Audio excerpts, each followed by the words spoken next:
Buffalo. What would a third straight loss mean for Buffalo, bro? It would not make me think they're not going to make the playoffs. I still would think they're definitely making the playoffs, but I would think they're making it as a wild card. Oh. And that would be a Thank you. tip of the hat to your boys in New England. And it also would make me think, okay, they're going to make the playoffs as a wild card. They're not getting to the Super Bowl. No, season's over, basically. The rest, Bob. That means again. Yeah, I mean, they're not going. I mean, this is their schedule, and I'm sure Nick knows. We could probably put it up. The next game is Kansas City. Now, I know they've beaten them in the regular season. I wouldn't think they're going to beat them again if they lose to Carolina, but we'll see. Then you got the Dolphins. Then Tampa. You got the Steelers. You got New England again, which they probably will win instead of getting swept by them. But then Philadelphia. So, I mean, they've got some games they probably will lose. So, again, I think they'll still make the playoffs, but it would just tell me they're not a great team. And they have to figure out, like, are they going to, they became elite again when they took the ball out of Josh's hands as far as throwing it 35 times a game. Now their offense is very pedestrian. So are they going to let him air it out? They do. At the risk of having some interceptions? And that defense isn't phenomenal. Tell me if you, right, but that's why I think they have to air it out, because the defense isn't phenomenal. And tell me if you agree with me, Greg. All interceptions are not created equal.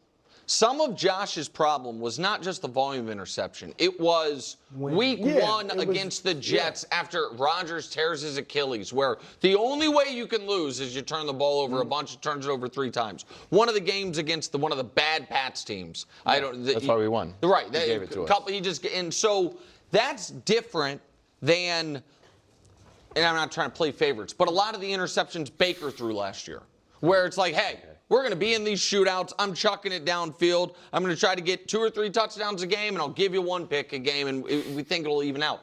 I think the Bills currently don't have a high enough caliber defense, Greg, to just be like, we're going to play super conservative. Basically, we're going to try to have the Chiefs game plan last year. You know what I mean? Short little passes, low scoring, take care of the football. And so I think they have to put the ball back in Josh's hands in that regard. I agree 100%. Like, how crazy is it? Like, can we put up the Bills' schedule, please? Yeah. That we're talking about the Bills potentially losing 3 straight games to the Patriots, the Falcons, And the Panthers. Yeah. Like, this is when with the Chiefs on deck. Yes, exactly. Well, then the Chiefs with the reigning MVP of the National Football League, and you're telling me you're going to dial it back? No. To your point, let him be who he is. That's the only way. There's a lot of reckless picks thrown. The thing about it is, I don't even think the picks have been reckless. Like, there was times, and I'll add to Nick's point, like in the red zone, he threw bad picks. Like, that's not what he's doing anymore. But when you allow a quarterback to carry this amount of pressure and weight, and he's carried you guys to the point of, where he can't carry you anymore, but I'm MVP caliber, you can't go in reverse. You can't dial it back with that person. Like, you got to allow them to be whatever they need to be in order to get wins. And the only way we're not talking about this is if they choose to do that and let Josh Allen be. Okay. This conversation is exhausting because they're not losing or struggling because they're putting some sort of leash on Josh Allen. What are they talking about? And this whole idea of like, oh, you just got to let him air it out. To who? Who is making the plays for him? Like, what are we? This isn't like an A.J. Brown, Devontae, type of situation where they're like, you just got to let Jalen throw the 50-50 ball. Like, I just did a whole video actually about this where Orlovsky and Hawk, and they talked about like Keon Coleman and just like the routes that they're running and this idea of like, you can't just keep feeding them 50-50 balls and back shoulders and it's not going to work, that you got to be able to scheme them and run certain plays to get them, get the ball in their hands for yards after catch, which was funny because I did a whole victory lap about that because I said that's what I'd been talking about before and I was highlighting the lack of yak. Like, this isn't about letting Josh Allen be Josh Allen. And it's not what this is. That's absurd. That's legitimately absurd. Josh Allen wants to push the ball down the field. That's why he keeps scrambling. And I told you guys this all over the last few weeks, that he just keeps flirting around the line of scrimmage because he wants to let it rip. He wants to do that, but he can't because no one's there for him. So no, that's not the solution. If anything, the solution is like, oh, just use your legs more then. And that's what I'd been saying. Just use your legs more. And now we're going to use Baker Mayfield as a reference point for Josh Allen. That's just the funniest thing, which is hilarious considering Baker Mayfield threw a terrible interception against the Philadelphia Eagles that directly led to a poor outcome. But, he's just like, I just let it rip. And sometimes you're going to get interceptions. Oh, that's why his interceptions are through the roof. Oh, gosh, get out of here, man. Just get out of here. I just love the quarterbacks that we like. We say like, oh, he's just letting it rip. He's being aggressive. And the quarterbacks we don't like, we're like, he's putting in harm's way. It's just like, okay, whatever you say. Listen, a third straight loss would be devastating for the Bills. That goes without saying. Like, I don't even know how we're even asking this question. You lose 3. Well, certainly on the table is losing 4 now. And quite frankly, now you're like, I don't know, will they beat the Bucks? Will they beat the Steelers? Will they beat the Bengals? Will they beat the Patriots? Will they beat the Eagles? Like, you have no sense of that now. You would have no confidence. You're like, I don't know, Miami Dolphins, like, they gave them a tough go at it the last time they played. Like, that was actually a game right up until Tua's interception at the end. You're like, I don't know. Again, like you'd be inclined to say, yeah, they're going to beat the Dolphins. Yeah, they're going to beat the Texans. Yeah, they're going to beat the Bengals, the Patriots, the Browns, and all that. But you would be at the point where you're just like, I don't know who this team is now. You're like, I don't know what a Josh Allen-led Buffalo Bills team is who loses 4 games in a row. So, like, anything would be on the table at that point. And somebody would have to answer for it. Somebody has to answer for it. It's a lot easier for someone like me to talk about. I was thinking about this before, about like calling for people to be like benched or fired or whatever, because like I'm at the bottom.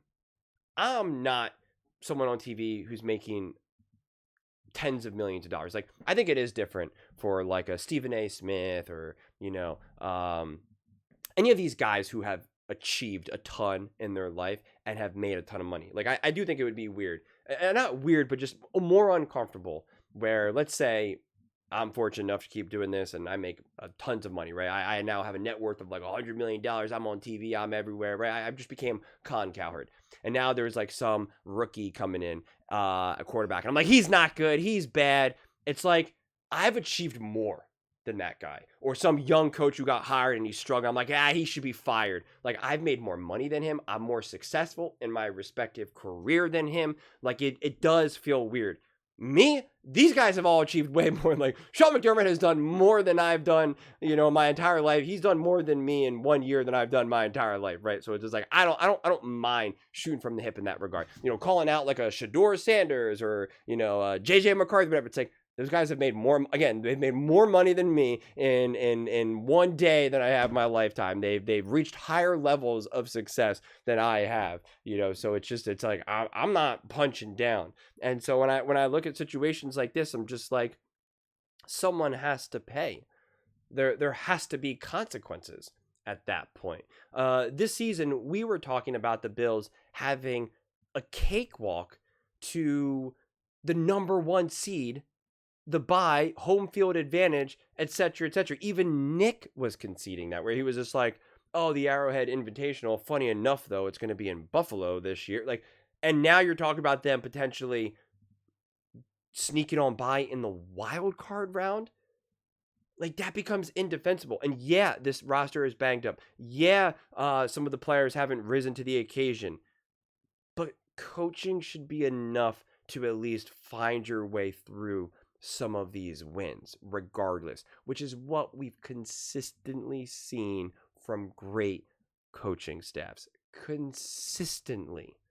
And if you can't do that, then that's a major concern. And to be clear, I'm not saying that you should be able to consistently win. It's like, I don't expect Shanahan with all those injuries, or Andy with all those injuries, or McVay with all. I don't expect them, but I expect them to be able to keep the team afloat.